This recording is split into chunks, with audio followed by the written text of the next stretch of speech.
आज Doubtnut app download करें। Doubtnut पर अपने सभी गणित, रसायन विज्ञान, भौतिक विज्ञान और जीव विज्ञान के डाउट्स का करो सफाया। बस प्रश्न की फोटो खींचो, एक ही प्रश्न को क्रॉप करो और तुरंत वीडियो सोल्यूशन पाओ। अभी डाउनलोड करें। प्रश्न हमें दिया हुआ है कि एक स्वरित्र का कंपन काल 1/512 सेकंड है, ये दिया हुआ है। अब यदि किसी दूसरे स्वरित्र के साथ उसे कंपित कराया जाता है तो कंपित कराने पर वह 2 विस्पंद प्रति सेकंड उत्पन्न करता है। मतलब विस्पंद की संख्या जो दोनों आवृत्तियों में अंतर के बाद उत्पन्न हुई है उसका मान है 2 विस्पंद प्रति सेकंड।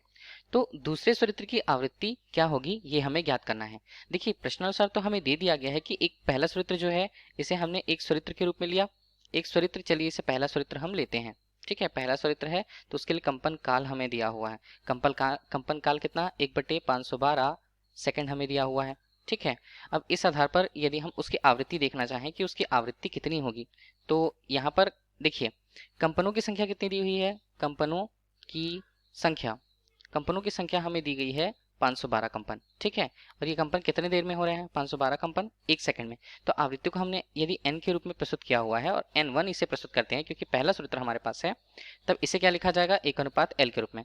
तो एक l हमें क्या बता रहा है कंपनों की संख्या, तो 1/512, तो इसे हम क्या बोल दें प्रति सेकेंड।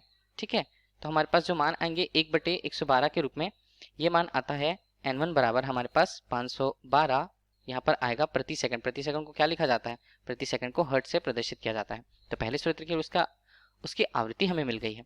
बोला जा रहा है कि किसी दूसरे स्वरित्र के साथ उसे कंपन कराया गया। तो पहला स्वरित्र को 1 हमने नाम दिया और दूसरे स्वरित्र को दूसरा हमने नाम दिया है। ठीक है, इसे 2 हम कहेंगे। तो कंपित कराने पर वह 2 विस्पंद प्रति सेकंड माना हमने कि दूसरे स्वरित्र की आवृत्ति कितनी n2 है, ये हमें ज्ञात करनी है। पर हमें यह नहीं पता कि आवृत्ति n1 से यहाँ पर अधिक है या दूसरी स्थिति कि n1 से उसकी आवृत्ति का मान अधिक है कि कम है, ये हमें पता नहीं है। तो पता नहीं है तो इसके कारण हमारे पास 2 संभावनाएं आएंगी कि दूसरे स्वरित्र की आवृत्ति क्या क्या हो सकती है। अब यदि हम देखें विस्पंदों की संख्या के लिए तो 2 स्वरित्रों को या 2 किन्हीं विस्तारक यंत्रों को एक साथ बचाया जाता है तो आवृत्तियों का जो सूक्ष्म अंतर है वो विस्पंद के कारण प्राप्त होता है हमें। इस प्रकार विस्पंद की संख्या जो होती है या विस्पंदों की संख्या जो होती है दोनों आवृत्तियों के अंतर की या दोनों स्वरित्रों की आवृत्तियों के अंतर के बराबर होगी। जैसे हमने x से प्रस्तुत कर रखा है तो इसे क्या क्या बोल दें, 2 संभावनाएं हमारे पास है। देखिए x का मान क्या होगा, x का मान होगा n1 ऋण n2। कब की स्थिति, जब n1 का मान हम मानते हैं कि n2 से अधिक है तब की स्थिति।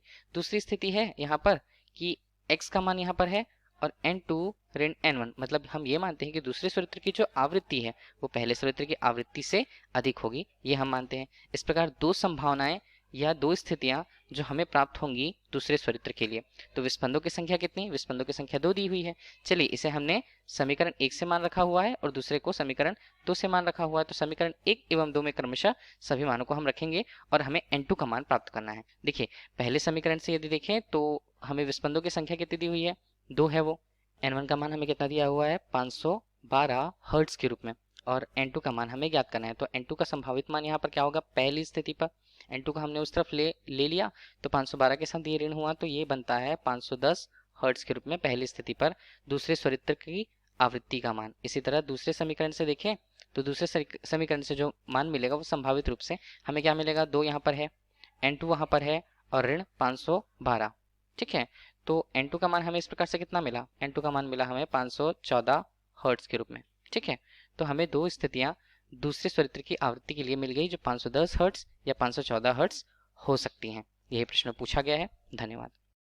कक्षा 6 से 12वीं से लेकर नीट, IIT, JEE वो एडवांस के लेवल तक 1 करोड़ से ज्यादा छात्रों का भरोसा। आज ही डाउनलोड करें डाउटनेट ऐप या व्हाट्सएप करें अपने सारे डाउट्स 8400 400 400 पर।